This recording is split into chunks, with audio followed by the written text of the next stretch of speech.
और खबरों का रुख करेंगे सुपरफास्ट अंदाज में। प्रधानमंत्री नरेंद्र मोदी जम्मू कश्मीर में हर बार की तरह सैनिकों संग दीपावली मनाएंगे। राजौरी जिले के नौशेरा में सैनिकों के साथ पीएम मोदी दीपावली की खुशियां साझा कर सकते हैं। वहीं पिछले साल अनुच्छेद 370 हटने के बाद पहली बार जम्मू कश्मीर पहुंचे प्रधानमंत्री ने दिवाली के मौके पर राजौरी जिले में तैनात जवानों के बीच दिवाली मनाई थी।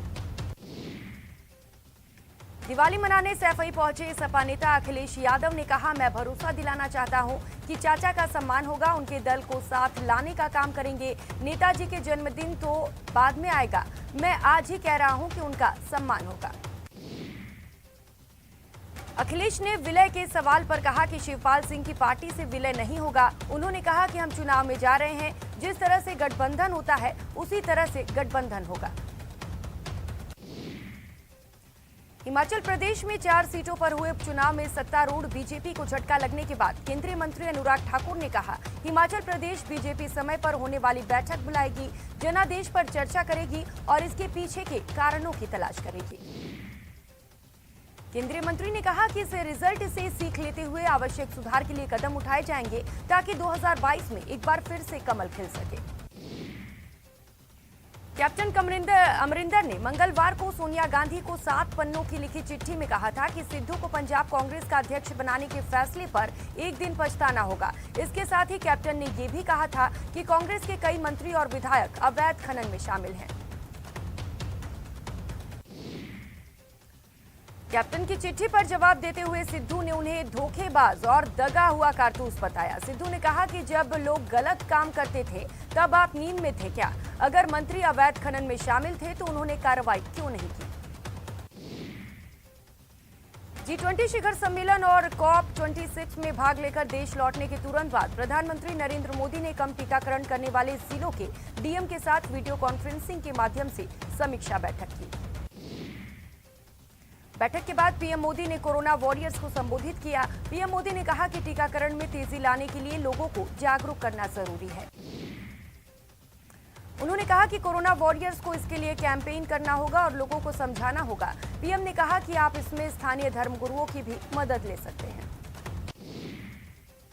पीएम मोदी ने कहा कि 100 साल की सबसे बड़ी महामारी में देश ने अनेक चुनौतियों का सामना किया। कोरोना से देश की लड़ाई में एक खास बात ये भी रही कि हमने नए समाधान खोजे और नए तरीके आजमाए।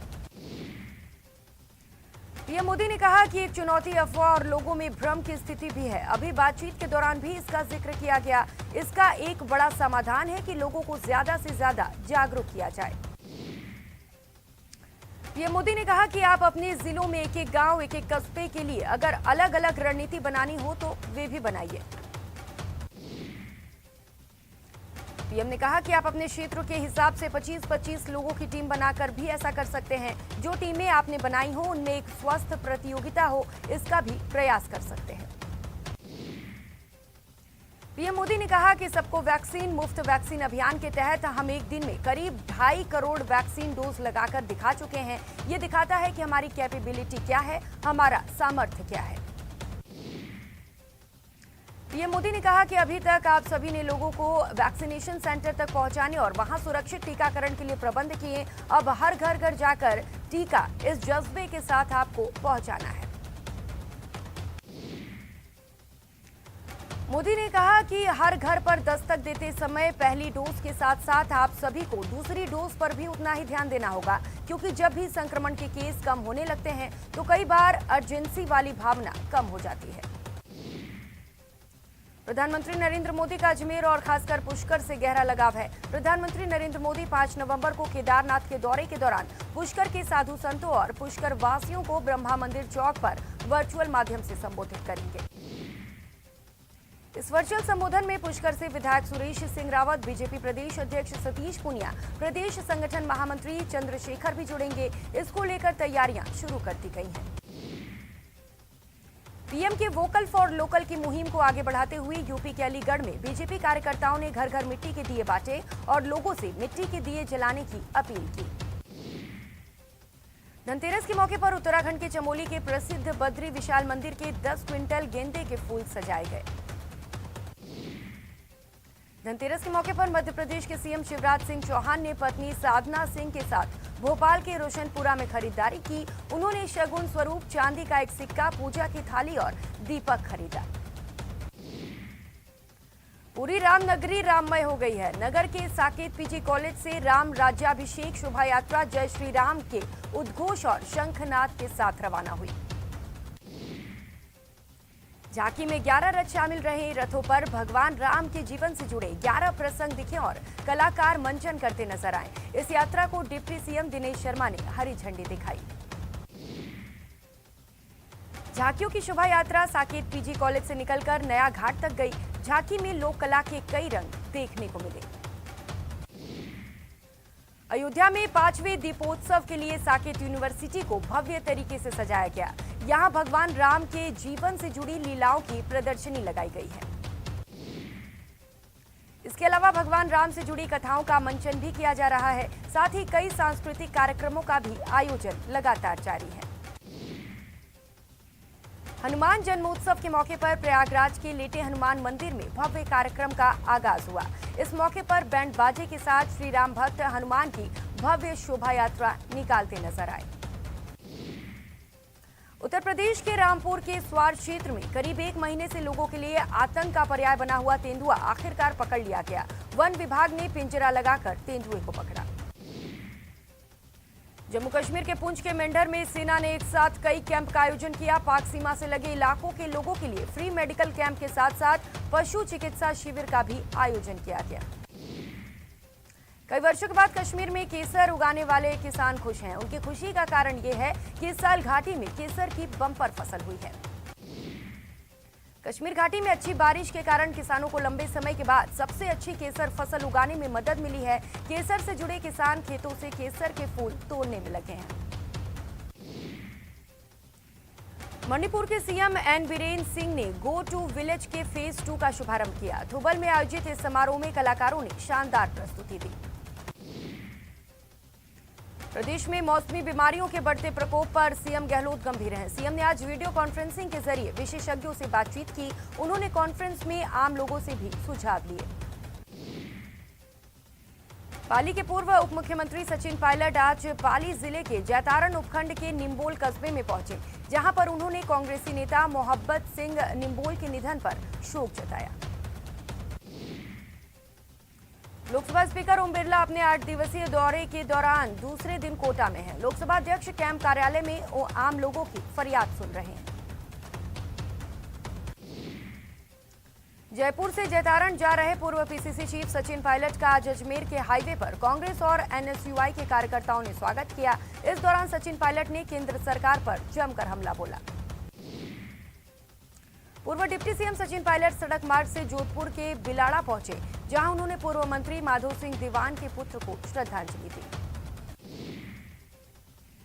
हिमाचल प्रदेश में 1 लोकसभा और 3 विधानसभाओं के उपचुनाव में सत्तारूढ़ बीजेपी को एक भी सीट नहीं मिलने पर सीएम जयराम ठाकुर ने अफसोस जताया। उन्होंने कहा कि पार्टी को जनता ने नहीं बल्कि महंगाई ने हराया। हिमाचल प्रदेश के सीएम का ये बयान सामने आने के बाद प्रदेश के परिवहन मंत्री प्रताप सिंह खाचरियावास ने कहा कि महंगाई से जनता खून के आंसू रो रही है और अब तो बीजेपी के मुख्यमंत्री भी महंगाई की बात स्वीकार कर रहे हैं। राज्यसभा सांसद किरोड़ी लाल मीणा का जन्मदिन है। इस मौके पर दौसा के सोमनाथ सर्किल पर किरोड़ी लाल के समर्थकों ने भव्य स्वागत किया। इसके बाद सांसद किरोड़ी लाल मीणा का टिटोली टोल प्लाजा पर भव्य स्वागत किया गया। इसके बाद सांसद किरोड़ी लाल मीणा नांगल राजावतान पहुंचे। उन्होंने अपने जन्मदिवस पर लोगों को अधिक से अधिक पेड़ लगाने के लिए संदेश दिए। साइकिल से 4 धामों की यात्रा पर निकले सोमेश पवार मंगलवार को उदयपुर पहुंचे, जहां शहरवासियों के साथ महाराणा मेवाड़ महेंद्र सिंह की धर्मपत्नी ने सोमेश को सफल यात्रा की शुभकामनाएं दी। बता दें कि उत्तराखंड निवासी सोमेश्वर ने अपनी साइकिल यात्रा की शुरुआत बद्रीनाथ के श्री चरणों से की है। उदयपुर पहुंचने से पहले सोमेश पवार ने धर्मनगरी नाथद्वारा में श्रीनाथ जी के दर्शन किए और हल्दी घाटी की रज को छूकर आशीर्वाद लिया। श्रीगंगानगर 5 दिवसीय दीपोत्सव का आज दूसरा दिन है और आज दूसरे दिन छोटी दिवाली को भी लेकर बाजारों में खासा रौनक है।